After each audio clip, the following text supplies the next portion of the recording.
What is up everyone and welcome back to the MMA Zone. Today we are getting started with Sean Ali calling for a fight against Petr Yan at the UFC White House event. At UFC 324 in January, Sean Ali is set to face Sonia Dong. According to Ali himself, he believes that a dominant performance could put him next in line for a championship fight at the White House. Before we continue, make sure to leave a like to help support the channel.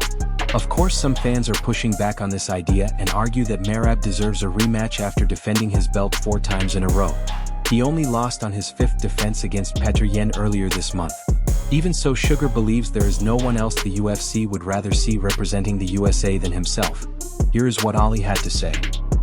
Dude, I just have a whole new energy. Very excited about this fight. When Peter beat Rob, I got a whole new level of just like mental switch and just I'm gonna go out there and beat Song and me and Peter at the White House. Like, I just don't see any other, I don't see it, and I could be wrong, it just makes sense. And people right now, like, you coming off 2 losses, I don't want to see it, we don't want to see that fight. Tell me that January 25th. I have to put on a masterclass performance. It might be a 15-minute clinic, it might be a KO. I don't want to, we want to see Merab versus Peter. We want to see Peter, you ain't gonna want to see anyone else other than me versus Peter at the White House. There's not gonna be, and if you don't want to see that, okay. I won't. I'll fight. I'll sit down. I'll just chill. Who else is going to have that White House? Pajeda's not on the card. Ilia's not going to be on the card. Connor, who knows? John Jones supposedly isn't going to be on the card. Who the f*** are they going to have? But seriously, who the f*** else are they going to have? Would a win over Dong at UFC 324 put Ali at the front of the line for a title shot? It is definitely possible. The UFC will most likely stack the card with American fighters since the event is taking place at the White House, and that would make the most sense. If Ali is right, then the UFC may have set this up on purpose and is hoping he wins his next fight so they can book a championship bout against Petr Yan at the White House. With many big stars unavailable, the UFC is running out of options. Ilia is dealing with family issues, Alex Pereira has a broken foot, John Jones does not have an opponent, and Connor as well. Because of that, the UFC does not have many superstars to choose from, especially American superstars. Adding Ali to the card would help solve that problem at least a little. But what do you think? Let us know your thoughts in the comments below. Speaking of Ali, he also revealed that tomorrow marks 1 year since he stepped away from social media. On December 24th last year, Ali decided to leave social media because it was toxic for him and a major distraction. It appears he has stuck to that decision and remained off all platforms except YouTube, which he makes an exception for. Here is what Sean said. Dude, it's been pretty much 1 year today, well, December 24th, that I've been off social media. I've talked about it so many times, but I just truly believe it's been life-changing. I will say, and I always say this, I still have YouTube, so I still watch YouTube videos. I have watched shorts, but I'm like, oh, that's cheating. I get off the shorts, but I watch a lot of poker. I got this dog chained up inside me. I'm terrified of it getting out someday, and I'm trying my best, and I'm doing my best. We're 1 year sober from the dog being out, but it feels good. I feel like my home life is way better. I'm way more at peace. This year's been the best year for me mentally, but I still have that little devil on my shoulder. So I'm just riding that. Feel good. Life's good. 5 weeks out from the fight. Dude, 2026 is about to be the best year ever. Luke Rockhold criticizes the UFC for pushing Paddy Pimblett. Ahead of UFC 324, the MMA community has had mixed feelings about the matchup. One fighter who is not happy with how the UFC is handling things is Luke Rockhold. During an appearance on Submission Radio, he called out the UFC for constantly trying to push Paddy Pimblett in every possible way so that he can eventually win the belt. Rockhold believes the promotion is doing too much to protect and promote him. He then went on to praise Arman for his recent activity and success in the grappling scene. I think they're trying to do anything they can to put little Paddy into a title situation. You know what? I just don't. I'm annoyed with fighters that think that the interim title means anything. You know, you see guys like Justin Gaethje, and he knows it. None of that really means much to him because he wants to be a real champion. But then you got Paddy who's already talking about like, I'm going to be champion, this, that. Like, it's already there. Like, this fight's just like that belt means something. They're doing anything they can to give Paddy the best matchup he can to be a champion and to bring that love back to the UK. So Luke Rockhold then went on to say that Arman elite grappling could be a serious challenge for Ilia. He said Arman is going to be a problem for Ilia for sure. His wrestling is legit. His grappling is legit. This matchup would really show how good Ilia is on the ground. Ilia is very good, but Arman is elite. If Arman and Ilia were to fight, how do you see that matchup playing out? Let us know in the comments below. UFC updates. We are finally done with week 1 with no fights, and honestly it was not too bad. We still had a couple of boxing matches to keep the community entertained. Now let us take a look at some UFC updates moving forward. We will start with a fight being revealed for next year. According to Leo Walker-Geim, Austin Vanderford will take on Jean-Paul Leos Noyani on the UFC Houston card in February. Vanderford is 1-1 in the UFC and is coming off a loss to Rams Brahimaj back in October. His opponent is a young prospect who is only 26 years old. For those who do not know, he earned his contract on Dana White Contender Series in September. This will be his UFC debut and the stakes could not be higher. 2 weeks later at UFC 326, Marcel Dorf is reporting a flyweight fight between Sumudaerji and Jesus Aguilar. Sumudaerji is 5-4 in the UFC and is coming off a win against Kevin Borges back in August. On the other side, Jesus Aguilar is a Dana White Contender Series winner from 2022. Since signing with the UFC, he has gone 4-2. His most recent fight was in September where he defeated Luis Gerlay. Now moving on to news outside the UFC that still involves UFC fighters. It was revealed that Arman Tsarukyan will face Lance Palmer at Real American Freestyle 5 on January 10th. This will be Tsarukyan's third grappling match in about 4 to 5 weeks. His first match was against Makhmud Bulayev for an ACBJJ belt in Moscow, which he won. His next match is scheduled against UFC fighter Sharaputtin Magomedov under Hype FC on December 30th. After that, Arman will take on Lance Palmer at RAF 5 in a lightweight bout. This will be Arman's first appearance under the RAF banner. Palmer is a 2-time PFL champion and has serious credentials. He is also a former World Series of Fighting featherweight champion and a 4-time NCAA Division I All-American wrestler. This will not be an easy matchup for Arman. Speaking of RAF 5, the card is looking absolutely stacked. UFC fans really needed something like this during the long layoff.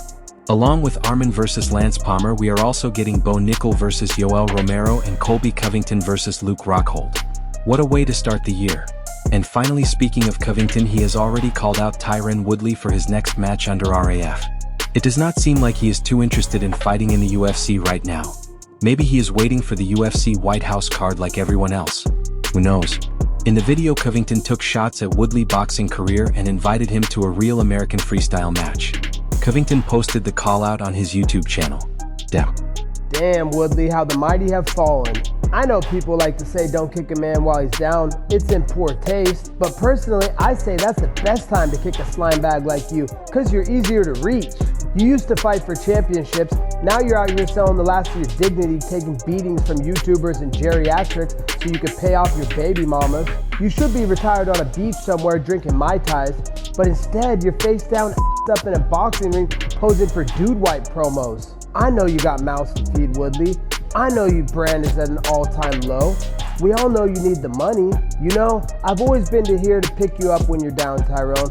So let me help you one more time. Quit boxing, because you never were a boxer. You were an All-American and Big 12 champion in wrestling. So come on over to Real American Freestyle, and after I mop the mat with Luke Rockhold January 10th, you can take your chance at redemption. Let me put you out of your misery and end you for good.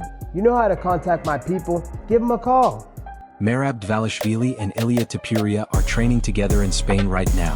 Topuria and Merab are spending time working in the gym and sharpening their skills. Merab even posted a video on social media where he revealed that he is focusing on improving his boxing alongside Topuria. Ilia Topuria, Omar, Pablo, and coach and security, number one strong guy. Yeah, the machine, he's the man, number one. Let's go. Espane čuvar, Ilia Topuria sa netata. Bol Mawar Jishabet. You know, boxer, no good for me. I'm a wrestler, you know. But this guy, very good boxer, you know. Thank you guys.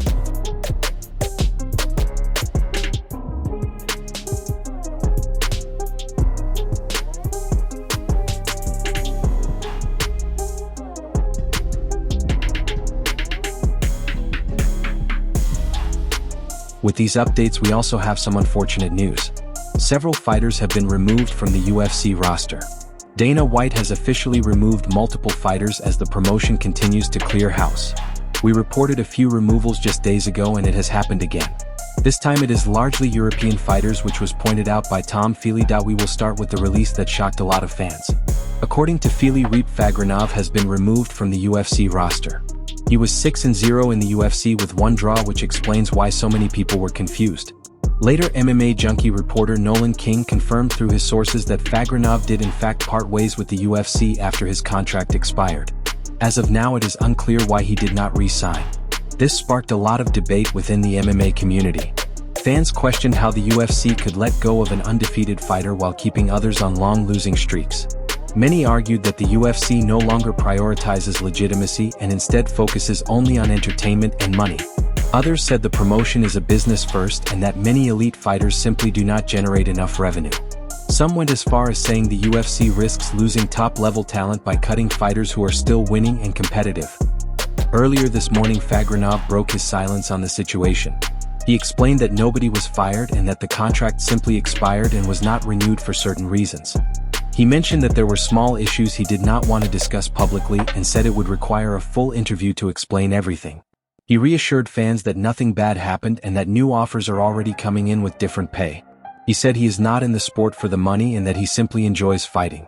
He added that he is not worried at all and that he fought with dignity in the UFC and will decide what comes next in due time. Another fighter removed from the roster was Loik Radzhabov. This move made more sense as Radzhabov has not fought since his loss to Trey Ogden in July of 2024. He finished his UFC run with a record of 2-2. The final release was Elizu Zaleski dos Santos. He went 11-6-1 in the UFC with his most recent loss coming against Neil Magny back in August. Now moving on to another story making headlines. Andrei Arlovski versus a bodyguard could actually be in the works. A few days ago, after the Jake Paul vs Anthony Joshua boxing event, Arlovski was walking back to a parking garage when he crossed paths with livestream influencer Jack Doherty. Jack is known for walking around with a bodyguard and provoking people because he knows security will protect him. He attempted to do the same with Arlovski, but it did not go as planned. Recently, Arlovski said he wants to get his payback against the bodyguard, claiming the punch thrown at him was cheap. Jack has now responded and said that he is willing to set it up. Here is the clip. Guys, my security guard is down to box that Andre guy in a fight. So, Andre, if you want to box my security guard or fight him, let's set it up. Let's do it the right way. Both of you guys will get the biggest paydays of your lives, and me too, baby. You're not leaving me out, because I brought you back, baby. So we're gonna do a fight. My security guard versus you. I'm gonna get all the money, but you two are gonna fight. Let's go. The MMA community roasted Jack for the video, calling him out for his behavior and saying they would rather see Arlovski fight him instead. Fans wrote that they would much rather see Andrei Arlovski versus Jack. Others said to watch the video again because the security guard clearly did not want any part of Arlovski. They pointed out that the guard let Jack's 2 smaller friends step in instead. Many also joked that Jack was once again hiding behind his bodyguard, which surprised no one. One fan even said they wanted to see Arlovski beat the security guard using Jack as a weapon by picking him up and swinging him around. Arlovski later appeared on the Ariel Helwani show where he explained that he did nothing to provoke the situation. He said Jack bumped into him and his wife and then chaos broke out. Arlovski also revealed that his wife and son were with him at the time and that he had to file a police report afterward because his wife was shaken by the incident. Way to the parking lot, to the garage. I walk with my wife, my son. I saw people like going and recording something, and I tried to avoid because he walked kind of like he just lifted a lot of weight, and I tried to avoid all this bumping to my wife, and happens, I turn around, I ask, hey, what's going on, and boom, bam, bam, bam, bam, boom, boom, end of story. He bumped me. I said, guy, what's going on? And his friend jumped on me and bodyguard, and video speaks for itself. So, and I went to downstairs to report stolen or missing phone because my wife she tried to stop the fight. I'm very proud of you. And happens, yeah. Do you want to see Andre get his fair shot at Jack Doherty bodyguard? Arlovski has not fought in the UFC since last year when he lost to Martin Buday at 45 years old.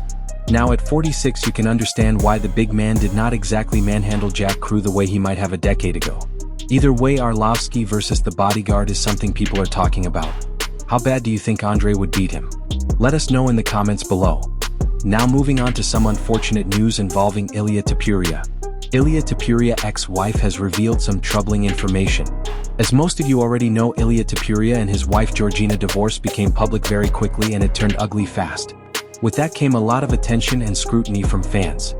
Georgina has now revealed that she filed a report with the National Police Headquarters in Madrid after receiving online threats related to her divorce from Ilia Topuria. With much of the MMA community openly supporting Ilia, she has received a large amount of hate online. The truth is that the full details of the situation have not been made public. Right now, everything is based on claims from both sides and public perception. Because of that, it is best to remain neutral and wait for more information before forming strong opinions. That will wrap up the video for today. Make sure to subscribe and turn on notifications so you never miss an update. We will see you all tomorrow.